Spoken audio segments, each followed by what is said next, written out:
All right, what's up, my brothers? In this video, we're going to be talking about Canada. I get emails and call-ins from time to time on my podcast. People asking about my opinion on Canada is a good place to move to, often from guys from less than great countries that they're living in at the time, second, third world countries. So I've got 8 points here that I want to talk about when it comes to Canada. I've spent the better part of 40 plus years here. I've lived here most of my life. I've spent some time in the United Kingdom and in America, and I've traveled a lot, obviously, so I have some contrast as I dispense this advice. So listen up. All right, so the first thing is the weather. Today is a Saturday. It's a weekend. It's been raining like crazy for the last 4 days, on and off hard. We have a barbecue tomorrow that was canceled because my friend's pool has brown color in it. Basically, all the dirt from the forest around it has washed in.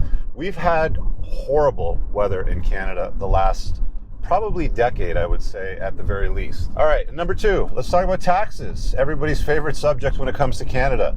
Taxes here suck. They really do. Again, I've spent the better part of 40 plus years here, and they've just gotten worse and worse and worse. They just keep piling on new tax after tax.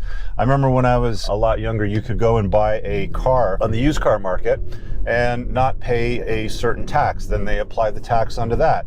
And then there was luxury tax that they applied on vehicles. And then the income tax kept increasing year after year. And then they've got capital gains tax. So it's like they don't incentivize you in Canada to go out and chase excellence, to do something of some significance with your life, because half the year you're paying taxes to the government.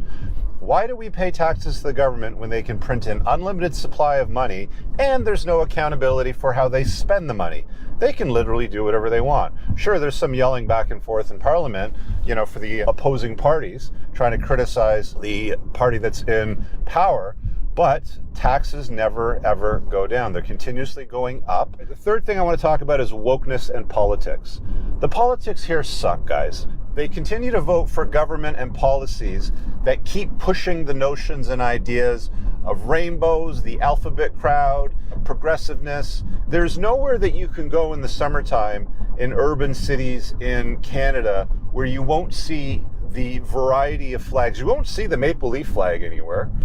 It's very rare to see that now. It's some version of the rainbow maple leaf or some other kind of inclusivity flag that is a mashup of some new thing that you have to embrace that they want to shove down your throat. In the school system, if you ask teenagers in high school right now, and I've done this, hey, what have they taught you guys about the blockchain and Bitcoin?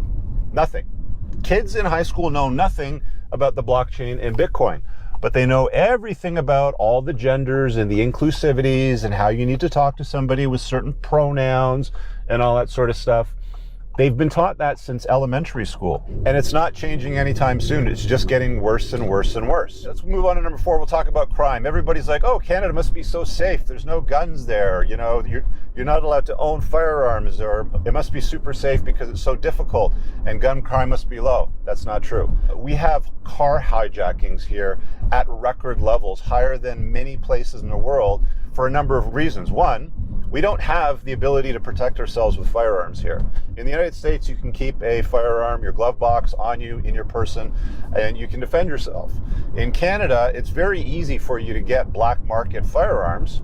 And as a result of that, because of the geographic location of a large city like Toronto to ports, it's very easy for criminals to carjack you, take your car, within the same day it's in a shipping container and probably on a boat somewhere over to Africa or something like that. So carjackings are a huge problem here. In fact, the Toronto police made an announcement in the last few months because these carjackers will basically come to your house at night, scan your card, your car key, because it sends off a little bit of a signal, or they'll break in your house looking for your car keys just to steal your cars right out of your driveway.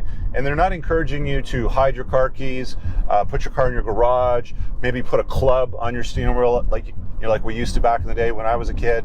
They're basically saying if they come to your house and they're looking for your car keys, just give it to them. All right, let's deal with number 5, which is housing costs and rental income. We have some of the highest housing costs in the world. I think maybe Australia might be right up there with us, but what you get here for your money is very small. So unless you're in the housing market, I've been in the housing market for decades now. So unless you're in the housing market, most people don't have the ability, or will not have the ability, if I can put it that way, to own a home. unless they've got a lot of help from family. Your typical 2300 cookie cutter suburban home, 46-foot lot, 110, 115 foot deep sort of thing, $8,000 a year in property taxes is going to cost you probably about $2 million in the Toronto suburbs. So not even downtown, just in the Toronto suburbs. You take that same $2 million and go somewhere like Texas or another state where housing is a lot more affordable in the United States, and you can get a mansion with a 4-car garage on acreages with probably 6,000 square feet of living space and a pool in a backyard. You see what I'm saying here? The cost of housing in Canada is absurd. Let's move on to number 6, which is healthcare. Whenever I travel, people are like, oh, but you have free healthcare in Canada. We have healthcare. It's not totally free, and it's not good. I'll give you an example. I was skiing one winter, and I had an accident, and my leg might have potentially been broken. I needed to go to the hospital to get an x-ray and possibly cast it, depending on what the situation was. I waited for about 7 hours to be seen, to get an x-ray, because the lineup of people that show up in the ER is so absurd for the most ridiculous reasons.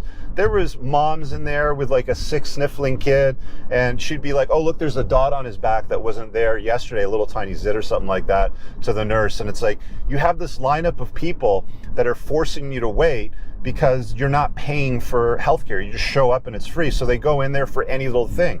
There was a guy literally there that was seen before me in the room beside me. And, you know, the doctor walks in, it's a curtain, so you can hear everything. The doctor's like, okay, so what's up? And he's like, you know, my knees really hurt. You know, I've got a lot of pain. She's like, okay, well, what's been going on? Like, what led up to this? Oh, I was on a World of Warcraft raid for like 24 hours and I didn't move much and I was in my chair. And she's like, yeah, get up and move around. Like, what's the problem? It's like, you're fucking kidding me. Like, I'm sitting there potentially with a broken leg and I can't be seen to get an x-ray because some retard is playing Warcraft for 24 hours straight and won't walk and his knees hurt, or a bunch of women, you know, with their sniffling kids need to get, you know, checked out by a doctor over what's really nothing, just a common cold.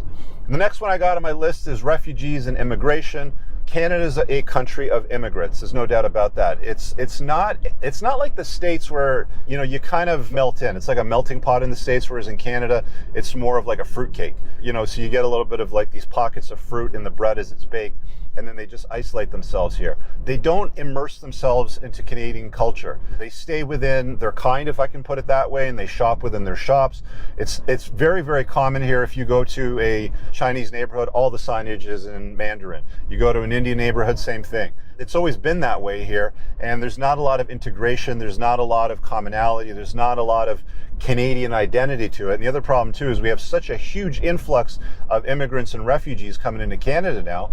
It's driven up the cost of housing, which is another problem I talked about earlier. They're not doing anything to curtail it. They're not doing anything to produce or manufacture more housing for it. So that drives up the costs. There's a lot of people that I've seen now on street corners, especially in the city areas, not even in the cities now, it's actually pushed out in the suburbs where they're saying like, hey, I'm a refugee, and they'll be walking around trying to collect money from you.